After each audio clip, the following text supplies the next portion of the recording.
नमस्कार, आप देख रहे हैं स्ट्रीट मेल टीवी। आज हम डेंगू बुखार पर चर्चा करने वाले हैं। लेकिन यदि अभी तक आपने स्ट्रीट मेल टीवी को सब्सक्राइब नहीं किया है तो प्लीज़ स्ट्रीट मेल टीवी को यूट्यूब पर जाकर सब्सक्राइब कर लें। फेसबुक पर जाकर स्ट्रीट मेल टीवी पेज को लाइक शेयर करें ताकि समय समय पर आपको स्ट्रीट मेल के सभी नोटिफिकेशन और अपडेट्स मिलते रहें। देश में मुसीबत कम होने का नाम ही नहीं ले रही। अभी हाल ही में हम कोरोना से निपटे हैं। कोरोना भी अभी तक पूरी तरह खत्म नहीं हुआ और देश में डेंगू ने कहर ढा दिया है। हर जगह सभी अस्पताल भरे पड़े हैं। चारों ओर डेंगू ने कहर बरपा रखा है।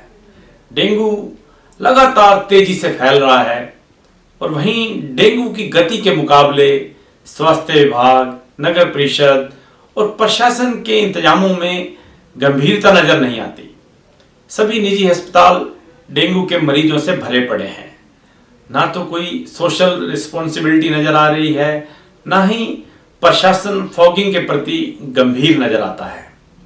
लोग फॉगिंग का इंतजार कर रहे हैं और नगर परिषद मात्र औपचारिकता पूरी करती नजर आ रही है। सरकारी आंकड़ों पर भी अगर गौर करें तो हरियाणा के फतेहाबाद जिले में अब तक 500 डेंगू पीड़ित सामने आ चुके हैं। ये सिर्फ वही आंकड़े हैं जो जिला प्रशासन के जिला अस्पतालों से एलिजा टेस्ट से जिनका रिपोर्ट पॉजिटिव आई है।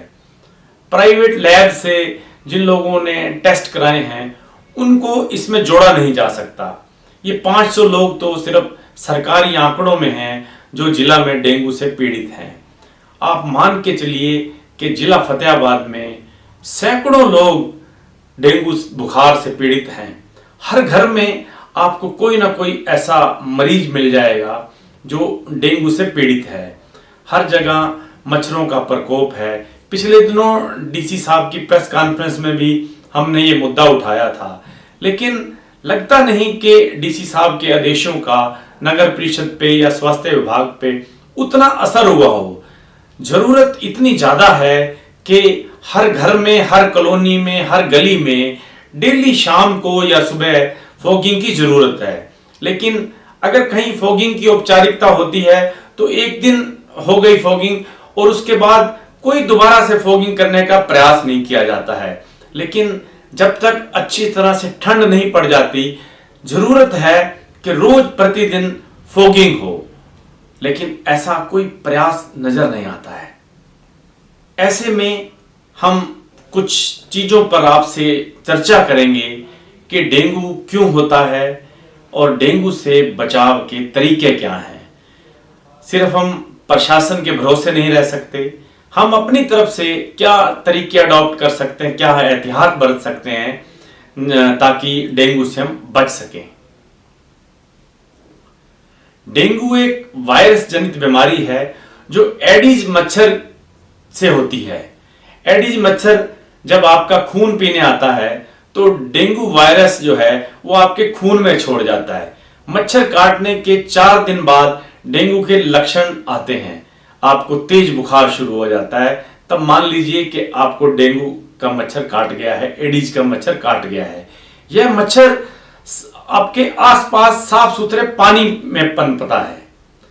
जब मच्छर काट जाता है तो उसके 3-4 दिनों बाद ही आपको ठंड के साथ तेज बुखार आएगा। बुखार में आपके जोड़ों में दर्द होगा, आपके शरीर में जकड़न होगी, मांसपेशियों में दर्द होगा, उल्टियां आ सकती हैं, स्वेलिंग हो सकती है, आपकी स्किन पे लाल लाल चकत्ते पड़ जाते हैं, आपके प्लेटलेट्स गिरने लगते हैं, मसूड़ों में कई लोगों को खून आने लगता है, कईयों के नाक में खून आने लगता है, टॉयलेट में खून आने लगता है।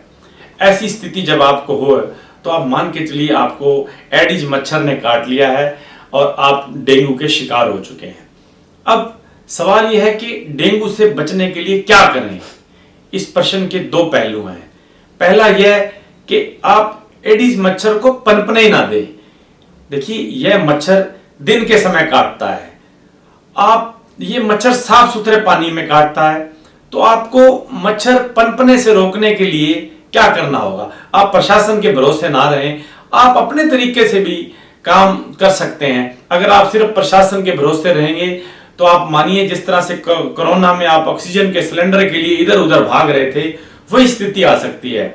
इसलिए सबसे पहले आप अपने घर में जो आपके कहीं आपको लगता है पानी खड़ा है, अब सबसे ज्यादा तो संभावना क्या है कि आपने अभी तक कूलर का पानी ही साफ नहीं किया होगा। ठंड शुरू हो चुकी है, कूलर में पानी की जरूरत नहीं है। सबसे पहले तो आज क्या कीजिए, घर में कूलर में से पानी निकालिए, अच्छी तरह से उसको सुखाइए। आपको कहीं भी आपके गमले में पानी खड़ा हुआ है तो उसको निकालिए। गमलों में पानी मत डालिए, हो सकता है पौधे सूख जाएं, लेकिन इस समय पौधों से ज्यादा जरूरत हमें अपनी जान बचाने की है। पौधों पे आप क्या कर सकते हैं, मामूली छिड़काव कर दीजिए ताकि पौधा भी बचा रहे। इस ठंड में कोई ज्यादा पौधों को पानी की जरूरत नहीं है, आप हल्का फुल्का छिड़काव करें।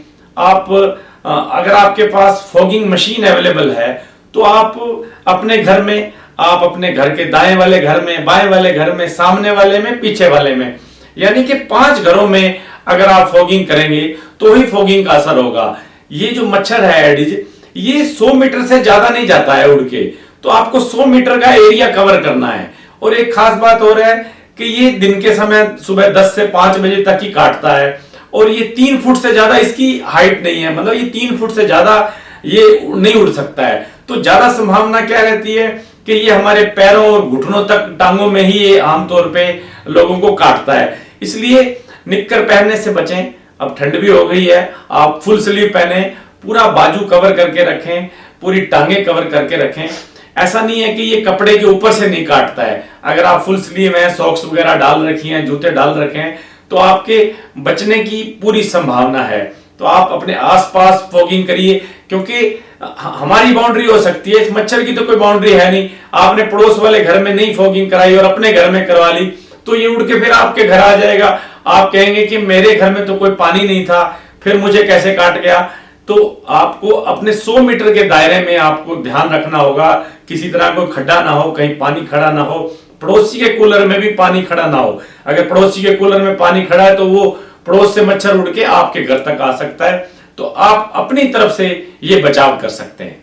अब दूसरा पहलू यह है कि अगर एडिज मच्छर काट जाए और बुखार हो जाए, डेंगू से आप प्रभावित हो जाएं, तब क्या करें। देखिए, बुखार आने के बाद आपको 6 से हर 8 घंटे में 650 मिलीग्राम की एक पैरासीटामोल लेनी है, जिसमें डोलो अच्छी प्रभावशाली बताई गई है। पैरासीटामोल टेबलेट लें हर 6 से 8 घंटे में। इसमें बॉडी पेन होता है, जकड़न होती है, तो मरीज कहता है कि मुझे बॉडी पेन हो रहा है, मुझे कोई पेन किलर दीजिए। आपने किसी भी कीमत पे मरीज को पेन किलर कोई गोली नहीं देनी है। आपने अगर पेन किलर गोली उसको दे दी तो उसका ब्लड और पतला हो जाएगा और आपके मरीज में ब्लीडिंग शुरू हो जाएगी। अगर ब्लीडिंग शुरू हो गई तो आप मान के चलिए फिर आईसीयू से पहले कोई बचाव नहीं है। आपने किसी भी कीमत पर मरीज को पेन किलर गोली नहीं देनी है। बस आपको ध्यान रखना है कि हर 6 से 8 घंटे में आपने उसको पैरासीटामोल की गोली देनी है। उसको हाइड्रेट रखना है, आपने उसको डिहाइड्रेट नहीं होने देना। इसमें होता क्या है कि लिक्विड मरीज कम लेता है, हर कीमत पे उसको लगातार मरीज को आपने लिक्विड देते रहना है। लिक्विड में आप जूस दे सकते हैं, आप पानी दे सकते हैं, नारियल पानी दे सकते हैं, छाछ दे सकते हैं, नींबू पानी दे सकते हैं, ओआरएस का घोल दे सकते हैं। आप कोई भी लिक्विड दीजिए, उसको हाइड्रेट रखना है और कंप्लीट रेस्ट करवाना है। उसको कहीं नहीं जाना है, उसको लगातार उसको कहना है कि तूने बेड पे रहना है और उसको पानी, कोई भी लिक्विड डाइट उसको रेगुलर देते रहना है। आप हो सके तो एक डायरी लगा लीजिए और हर 4 घंटे बाद आप उसका बुखार नापते रहिए। अगर उसका बुखार बढ़ रहा है तो बस बुखार से बचना है, उसको 6 घंटे बाद रिपीट करते रहिए, उसको टेबलेट देते रहिए आप उससे। और अपने डॉक्टर से लगातार कंसर्न में रहिए, डॉक्टर को बताते रहें कि अब ये पोजीशन है, 6 घंटे बाद ये बुखार हो गया है, इतना बुखार हो गया है। क्योंकि बुखार को ज्यादा क्रॉस नहीं करने देना है, बुखार को 100-101 तक रोकना है। ऐसा ना हो कि बुखार 104-105 हो जाए और आप घर बैठे रहें। अगर बुखार बहुत ज्यादा हो रहा है, बहुत तेज हो रहा है, 104-105 हो रहा है, तो आप डॉक्टर की हेल्प लीजिए, डॉक्टर से कंसल्ट कीजिए। और अगर आपके घर में बीपी की मशीन है तो बीपी भी लगातार डेंगू के मरीज का चेक करते रहें।